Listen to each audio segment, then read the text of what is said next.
What's going on, everyone? This is Nimish. Welcome back to my channel. I just watched Empuraan and this is the time we talk about it. I'm going to mention the things that I liked about the movie, that I wish it had more of, and that I actually disliked about the movie. There are a mixed bag of feelings that I have about this movie, so let's get right into it. Empuraan is a mega budget film from the Malayalam industry. Biggest opening, biggest blockbuster, all of that is going to happen, is inevitable, and I'm very happy about that. But this is important to remember as a fact. This is a big budget project. This is meant to break records. This is meant to gather everyone to the audiences for a huge sequel like this, and therefore it becomes more of a project. How do you make it large scale? How do you involve many more characters? How do you add subplots? How do you add that international global scale for the viewer? All of that, commercial elements, pan-India response, you take into consideration all those things, and those things are visible in the film, that it was mounted from a project perspective. So if you're going in thinking about a very dedicated, honest sequel to Lucifer that will actually carry the legacy forward, you may be also feeling mixed emotions. So what did this film get right? Well, first I want to talk about the three highlight sequences in this movie that I thought stood out. One was the opening sequence where they show Zayed Masood's past and childhood. That was an extremely interesting and entertaining sequence. We then have a jungle fight scene with the one and only Stephen Nedumpalli, which absolutely sets the screen on fire. And at the end, we have a sort of prequel or a sort of a preview into what's going to happen in part 3, which also seems to be a prequel of sorts, going to show Stephen's early days and how he rose to power. That ending is absolutely a knockout idea. It is brilliant, and the way it showed it, the actor that we think is going to play that part, or even if it's AI, all of that is very, very, very exciting. So these three sequences, I think, really captured a lot for the audiences and gave the entertainment that we required from this movie. These three are the highlight sequences for me from this movie.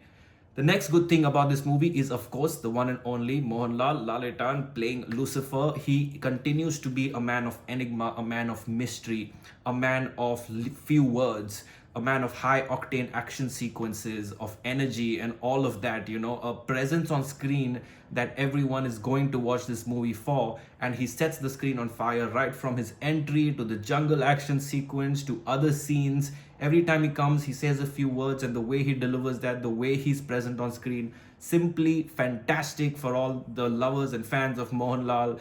It is going to be a treat to watch, and so this should be enough to get you to the theaters, because you are going to get that fan experience from this movie. I also liked Manju Warrier's performance. Absolutely incredible performance, good characterization, well written, good role, powerful screen presence. She did an extremely good job once again. She did a great job in Lucifer as well, and of course many other movies, but we're talking about this world. But she has a really good character and she did a great job as well. From a writing perspective, what I liked is that they did not reveal much about Lucifer. They kept that mystery, that aura of the character intact, and they had fewer sequences of him. He's not all over the place, not in every scene ever. He's not, one of the other kind of superstar movies where he's constantly entering the screen in slow motion in every 2 minutes and saying a lot of dialogues and a lot of massy dialogues. The mass doesn't come from him and his dialogues. It comes from the way it's written, the way it's picturized, the way it's characterized, and his screen presence is enough to draw all the whistles, everything in the theater. So I like that they maintained that mystery of Lucifer. Cinematography is very much on point. I wouldn't say it's some extraordinary cinematography, but it has that look, that global scale, that visual appeal. It has captured sequences in the best way possible. When you require a close-up, when you require wide angles, what is the scale when you shoot at foreign locations, how do you capture fight sequences?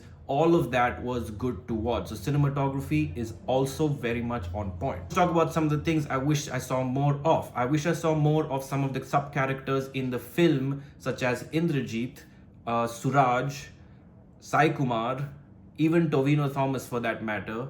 I wish I saw a little more of them. This is because, these are established actors, characters from part 1 that, you're interested in watching in part 2, and they all seem half-baked. Indrajit's character has something to do at the start, which is basically to try and find where Stephen is, but after that he just disappears from the face of the movie and you completely don't know where his arc ended, what were his motivations, what was he trying to do, what is the next thing he will try to do. In part one, he had a superb role that was there throughout the film, but over here, it is minimized to just finding Stephen, and nothing much else is provided to him, which kind of is saddening. Then there is Suraj, who is a star in his own right, a brilliant actor, and it is a completely half-baked role where anyone else could have done it. So perhaps it is a setup for part 3. Don't want to jump to conclusion, but definitely wished I saw more of his character, his motivations, more of him on screen, which was not the case. Tovino as well, there was a good enough role. There was not that it wasn't there, but I still think that he was completely shifted to this one character where he's sort of going off the path, he's doing things that he shouldn't be doing, and that's about it. There was nothing much for him to do, there's no sort of redemption, there's not much going on with him, and he's sort of templated into this guy. There's no chess moves, so to speak. There's no brain, there's no thinking, there's no processing, there's no moves that he's making to get to his goals. It's just that he's there, he's going to do it somehow. He meets and shakes hands with the wrong people, joins forces with the wrong people, and sort of just represents how someone can become bad, and that's about it. And I wish they had given it slightly more depth as to what he wants to achieve, what he wants to accomplish, and not just with one scene where he says some things, but to show his moves and what he's doing, and that was just not there. Like, he completely relied on the other villain, who sort of represents the muscle in the movie, the bad guy muscle in the movie, to do everything that's needed to be done while taking a seat back and enjoying the ride. So that kind of didn't work that well for me. And towards the end, as a sequence, without spoiling anything, you hope that there will be more in part 3, but you realize there may not be more in part 3, because part 3 might go in a completely different direction. So that was unfortunate. And of course, we have many supporting actors like Sai Kumar, who had very stellar roles. Baiju, all of these people had good roles, stretched out roles, interesting things to do in part 1, but over here again, they are just in the background. I understand the movie has pivoted from this Kerala politics, state situation, and the dynamics of the PKR family and all of that to a more global scale. But in that case, you have to switch out these powerful characters with other powerful characters on the global scale. Not a single new introductory character was anywhere close to all of these characters from part 1. So nothing interesting was replaced and was, a good replacement. And so I thought that was sort of a weakness. When you introduce new characters, subplots, and all of this, you want to have some interest for the audience in those characters, but they just seem like they come and go, they have some motivation that we cannot connect to, and all those sort of things. So that level of emotional connect, the character connect, the performance connect was kind of missing with all the new characters, while the old characters were given a back seat. So basically, the supporting cast forms the crux of part 1 and had so much to do. They have barely anything to do in this version. The second thing that I thought could have been better was the background music. There's a lot of very stereotypical background music used that is not innovative or creative enough for a movie like Lucifer or Empuraan. The action sequences which goes like that kind of elevation music sequences. It's very loud, it's in your face, it's not adding anything because you heard it a million times before.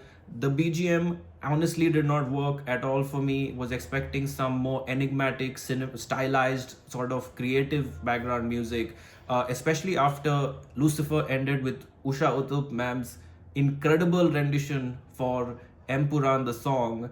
And that song, I don't know how well it did when Lucifer came out, but it started picking up when Empuraan was coming out, and then switched to the male version, which is basically the complete opposite of Usha Uthup ma'am's version. It is aggressive, loud, strong, screeching, screaming, extremely overly massy, and that sort of takes away from what Usha Uthup ma'am rendered, because her version suited Lucifer more because it was enigmatic, it was stylized, it had its emotion there in the right place. It had the meaning of the lyrics flowed with her voice very well. She had this completely suitable voice for the character that somehow went this path of making it loud, in your face, aggressive. And while the version is appreciable, I think that it shouldn't be the only version. It can exist in certain sequences, but the fact that it existed throughout and became the base of the movie and the theme of the movie made it a little too much to handle. And I think that there should have been some version, the original version, should have been maintained because it just was perfectly done. So the choice of music, the BGM did not work for me. It was kind of too loud and too much in your face throughout the movie. There has to be some balance. Story. So the story works when obviously part 1 ended showing us Qureshi Abram, so part 2 is going to have everything about Qureshi Abram, global cartels, global presence, everything that he does, that works. It's going to have some Kerala politics element to follow up and follow through on the PKR family dynamics, the political party dynamics, the local dynamics, that worked. But everything else in between these things just seems like it comes and goes, it comes and goes, you add, you remove, and it's kind of like, why is there all of this happening when it probably doesn't need to happen? There's also, a plot point which is sort of the revenge of Zayed Masood, which forms the base of the movie, which I said was the opening sequence. And that base of the movie, if you think about it, they didn't have to wait for all the events in the middle to happen to execute the revenge plan or any of that sort. They didn't need this person from North India to come to Kerala, join hands with the political party. 23 years later, all these things happen and then somehow get revenge. The revenge, the origin of these North Indian villains does not have anything to do and did not need to have anything to do with the Kerala situation. It seemed like its own sort of parallel tale that could have been executed parallelly if needed, but they had to somehow force their way into here, make a forced connection of the politics to Stephen again, Stephen coming back, now realizing that this goes back to the revenge that was required. It kind of just seems unnecessary, and maybe they could have gone with other alternatives if they had to figure out this plot. I don't know, maybe I'm biased in how I think here, but I didn't think that it had to go like this to come back. It could have just been its own thing if they wanted it. So that decisioning of why they did some of those things were kind of confusing, and there's so much happening in the movie, so many subplots, that you kind of lose way and focus of like, okay, what does this guy have to do with this thing, what does this girl have to do with this element, what are they doing in the movie really? So the story itself seems a little mumbo jumbo of things, and a slightly more streamlined, straightforward story would have probably worked.